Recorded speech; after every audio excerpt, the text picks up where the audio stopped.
نحمدہ ونصلی ونسلم علی رسولہ الکریم اما بعد۔ صراط مستقیم کورس سبق نمبر 8۔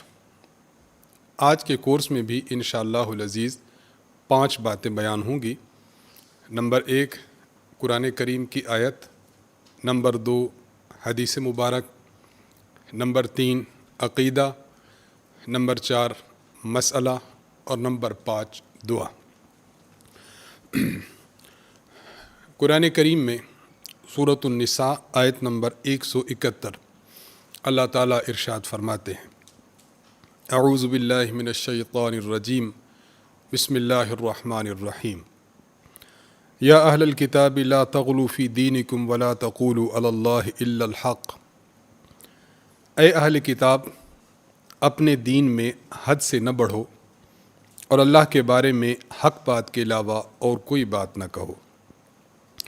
انما المسیح عیسی ابن مریم رسول اللہ وکلمتہ، مسیح عیسیٰ بن مریم تو محض اللہ کے رسول ہیں اور اللہ کا ایک کلمہ تھا جو اس نے مریم تک پہنچایا تھا، اور ایک روح تھی جو اسی کی طرف سے تھی۔ فآمنوا باللہ ورسلہ، اس لیے اللہ اور اس کے رسولوں پر ایمان لاؤ۔ ولا تقولوا ثلاثہ، اور یہ مت کہو کہ خدا 3 ہے۔ انتہوا خیر لکم، ایسا کہنے سے باز آ جاؤ کہ یہی تمہارے لیے بہتر ہے۔ انما اللہ الہ واحد، اللہ تعالیٰ تو ایک ہی معبود ہے۔ سبحانہ ان یکون لہ ولد، اللہ اس سے پاک ہے کہ اس کا کوئی بیٹا ہو۔ لہ ما فی السماوات و ما فی الارض، آسمانوں میں زمین میں جو کچھ ہے اسی کا ہے۔ وکفیٰ باللہ وکیلا، اور سب کی دیکھ بھال کے لیے اللہ تعالیٰ ہی کافی ہے۔ اللہ تبارک و تعالیٰ نے اس آیت مبارکہ میں اہل کتاب کو خصوصیت کے ساتھ خطاب فرما کر ارشاد فرمایا ہے کہ اہل کتاب کو چاہیے کہ یہ دین میں غلو نہ کریں۔ غلو کا معنی ہوتا ہے کہ دین میں بڑھ کر کوئی بات نہ کرے۔ جتنی بات دین کے حوالے سے اللہ تعالیٰ اپنے پیغمبروں کی زبانی بتا دیتے ہیں، اس بات کو یوں سمجھے کہ پھلاند کر انسان اور قدم اٹھا کر ایک بات کہے تو اسے غلو کہا جاتا ہے۔ یوں ہم کہہ سکتے ہیں کہ دین میں حد سے تجاوز نہ کرو، دین میں حد سے نہ بڑھو۔ اور ایسا ہوا کہ اہل کتاب میں سے یہود وہ حد سے بڑھے، ان کا معاملہ الگ ہوا۔ غلو کیا نصارہ اور عیسائیوں نے، ان کا معاملہ الگ ہوا۔ یہود نے جو غلو کیا، جو حد سے بڑھے، اس کا پس منظر یہ تھا کہ اللہ تبارک و تعالیٰ نے ان کو اہل علم بنایا تھا۔ ان میں پے در پہ انبیاء علیہم السلام کا سلسلہ آیا، لیکن ان لوگوں نے غلو یہ کیا کہ انبیاء علیہم السلام کو ماننے سے انکار کر دیا۔ آپ یہود کی تاریخ پڑھیں، کئی انبیاء علیہم السلام کا انہوں نے معاذ اللہ قتل کر دیا۔ حضرت عیسیٰ علیہ السلام کے بارے میں نازیبہ جملے کستے تھے، معاذ اللہ ثم معاذ اللہ، ان کو غلط الفاظ میں تعبیر کرتے تھے۔ تو یہود کا جو غلو تھا وہ یہ تھا۔ اور نصارہ کا غلو کیا تھا؟ انہوں نے ماننے پہ آئے تو انہوں نے اللہ تعالیٰ کی ذات کو بھی مانا اور حضرت عیسیٰ علیہ السلام کو خدا کا فرزند اور بیٹا قرار دیا۔ تو اللہ تعالیٰ فرما رہے ہیں کہ اے اہل کتاب، تم دین میں غلو نہ کرو، دین میں حدود سے تجاوز نہ کرو۔ جو بات کہی جاتی ہے، جو بات حقیقت اور سچ ہے، بس اسی پر انسان کو قائم رہنا چاہیے۔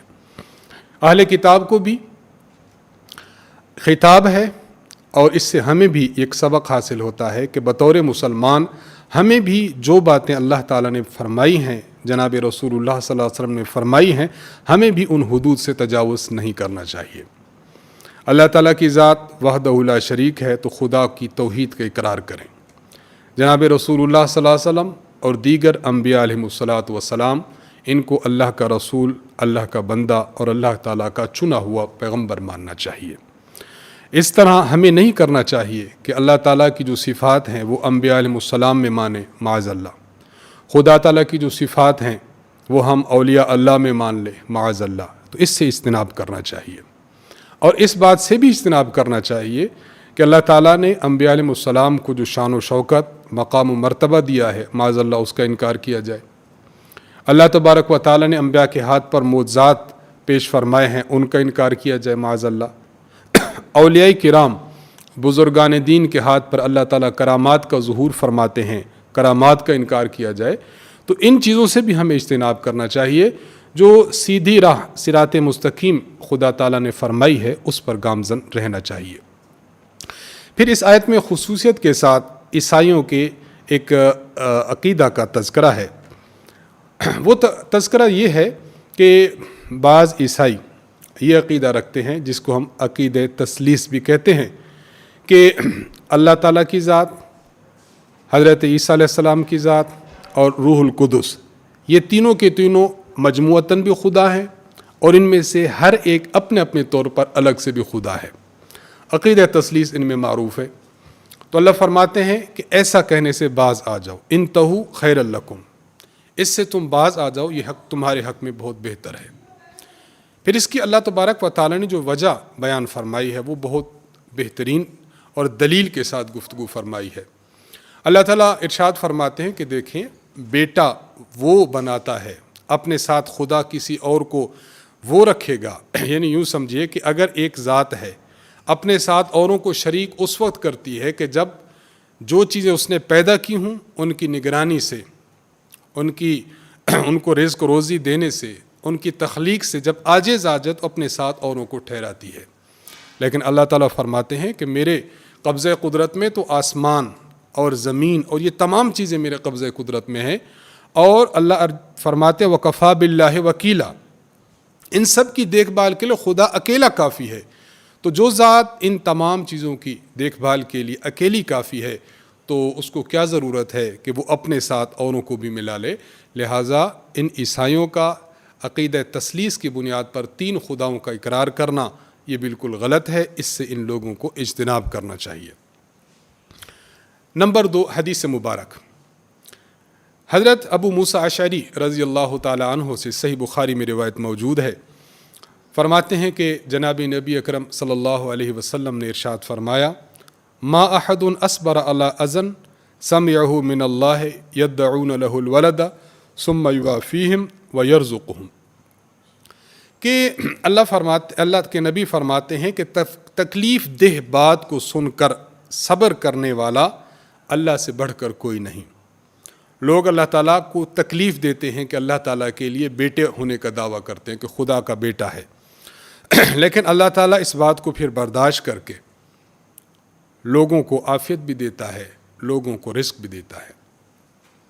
تو اللہ تبارک و تعالیٰ کی ذات بابرکات ایسی ہے کہ اللہ تعالیٰ کی ذات حلیم ہے، اللہ تعالیٰ کی ذات بردبار ہے۔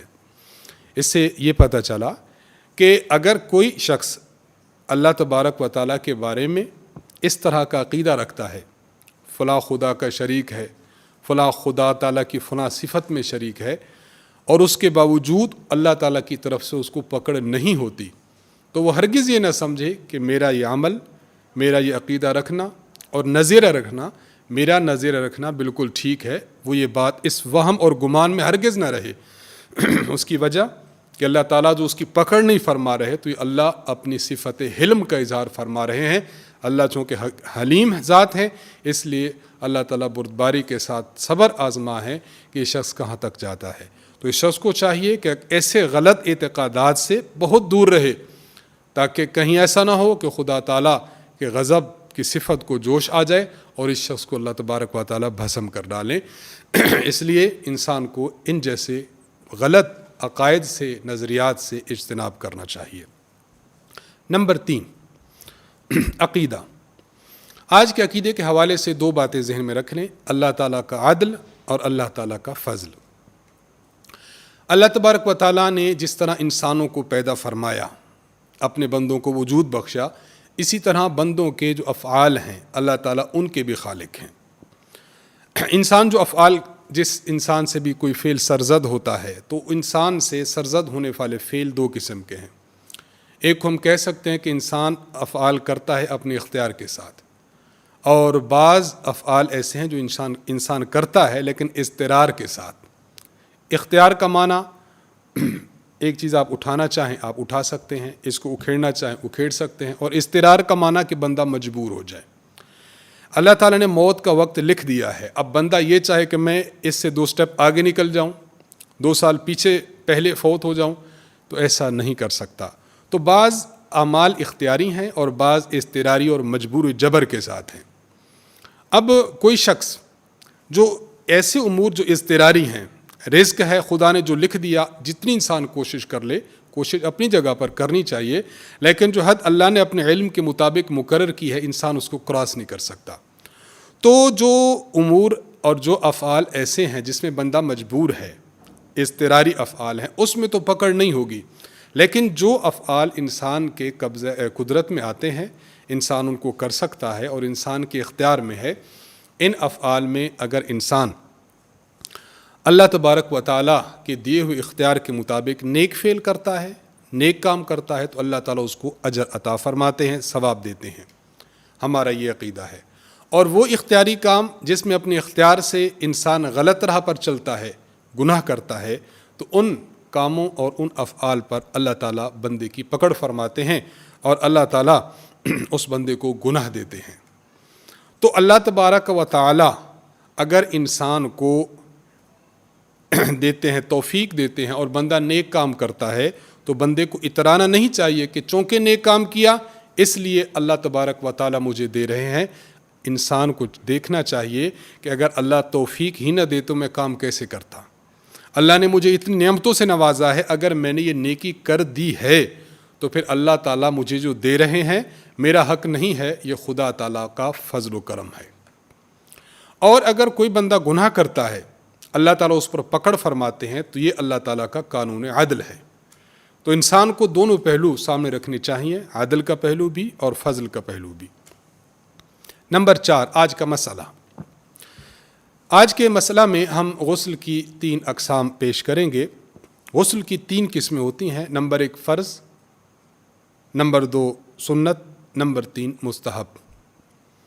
فرض غسل مرد اور عورت، خاوند اور بیوی جب آپس میں ملتے ہیں تو جنابت کی حالت میں غسل مرد پر واجب ہوتا ہے۔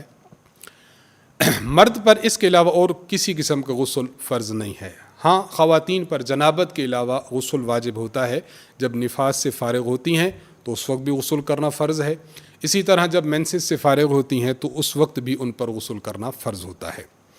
اسی طرح اگر کوئی میت ہے، بندہ فوت ہو چکا ہے، تو اس کو بھی غسل دینا یہ پسماندگان کے ذمہ فرض ہوتا ہے۔ تو یہ قسم ہوگی فرض غسل۔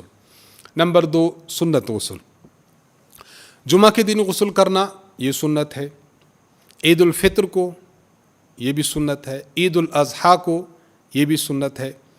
انسان احرام باندھتا ہے حج کا یا عمرہ کا، تو احرام باندھنے سے پہلے غسل کرنا یہ بھی سنت ہے۔ اسی طرح عرفہ کے دن 9 ذو الحجہ کو یہ غسل کرنا بھی سنت ہے۔ نمبر 3 مستحب غسل، بعض مقامات ایسے ہیں کہ جن میں غسل کرنا مستحب ہے، پریفریبل ہے، اچھا ہے۔ مثلا خوف کے وقت انسان پر کسی قسم کا خوف طاری ہوتا ہے تو غسل کرنا مستحب ہے۔ آندھی چل رہی تھی، آندھی رفع ہوئی، ختم ہوئی، اس وقت غسل کرنا مستحب ہے۔ اسی طرح سورج گرہن اور چاند گرہن، اس کے وقت بھی غسل کرنا مستحب ہے۔ تو یہ غسل کی 3 اقسام تھیں۔ شریعت کے مسائل ہیں تو امت کو سمجھنا بہت زیادہ ضروری ہے۔ مرد کے جسم سے جو پانی نکلتا ہے، ایک تو پیشاب نکلتا ہے اور 3 قسم کا اور پانی ہے۔ نمبر 1 منی، نمبر 2 مزی، اور نمبر 3 ودی۔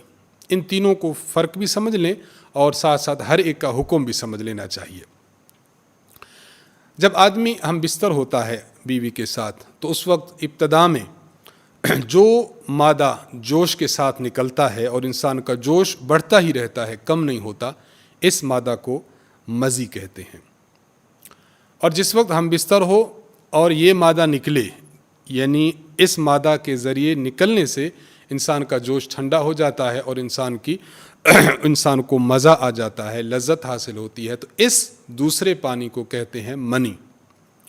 اور نمبر 3، انسان بیمار ہو، پیشاب کرے ہو تو اس کے بعد کچھ سفید قطرات نکلیں، یا کسی بھاری بھر چیز کو اٹھاتا ہے یا اس کو کوئی چوٹ پہنچتی ہے، تو اگر اس کو کوئی ایسے قطرات آتے ہیں کہ جس سے مزہ نہیں آتا، بس لیسدار مادہ خارج ہوتا ہے، اس کو کہتے ہیں ودی۔ یہ 3 قسم کے پانی نکلتے ہیں۔ اگر منی نکلتی ہے ہم بستری ہونے کی صورت میں اور مزہ آنے کی صورت میں، لذت کے حاصل ہونے کی صورت میں، تو اس سے مرد پر غسل واجب ہوتا ہے۔ نمبر 2، مزی، اگر یہ نکلتی ہے تو اس سے وضو ٹوٹتا ہے، اس سے غسل واجب نہیں ہوتا۔ اور نمبر 3، ودی نکلنے کی صورت میں نہ اس پر غسل تو واجب نہیں ہوتا، البتہ اس سے وضو ٹوٹ جاتا ہے۔ تو یہ 3 قسمیں پانی کی ہیں، ان کو اچھی طرح سمجھنا ضروری ہے تاکہ زندگی میں مسائل پیش آتے ہیں تو شرعی رہنمائی ہمارے پاس موجود ہونی چاہیے۔ نمبر 5، آج کی دعا۔ مسجد میں جب انسان داخل ہو تو مسجد میں داخل ہونے کے لیے پہلے دایاں پاؤں اندر رکھیں، دایاں پاؤں اندر رکھتے ہوئے یہ دعا پڑھی جائے، اللہم افتح لی ابواب رحمتک، اللہم افتح لی ابواب رحمتک، اے اللہ میرے لیے اپنی رحمت کے دروازے کھول دیجئے۔ ہم اللہ تعالیٰ کے گھر میں جا رہے ہیں، تو جب انسان کسی کے گھر میں جاتا ہے تو اس گھر کی جو عنایات ہوتی ہیں، اس گھر کی جو ہے وہ کرم فرمائیاں ہوتی ہیں، وہ بندے پر لاگو ہوتی ہیں۔ تو جب ہم خالق کائنات کے گھر مسجد میں جا رہے ہیں تو ہم بھی اللہ تبارک و تعالیٰ سے رحمت کی دعا مانگیں کہ اے اللہ ہم پر اپنی رحمت کے دروازے کھول دے۔ جب انسان رب تعالیٰ کے گھر میں جاتا ہے تو اللہ کی طرف سے پھر رحمت کا دروازہ کھلتا ہے اور انسان کی بگڑی بن جاتی ہے۔ اس دعا کے ساتھ آج کا صراط مستقیم کورس کا سبق نمبر 8 ختم ہوتا ہے۔ وآخر دعوانا ان الحمد للہ رب العالمین۔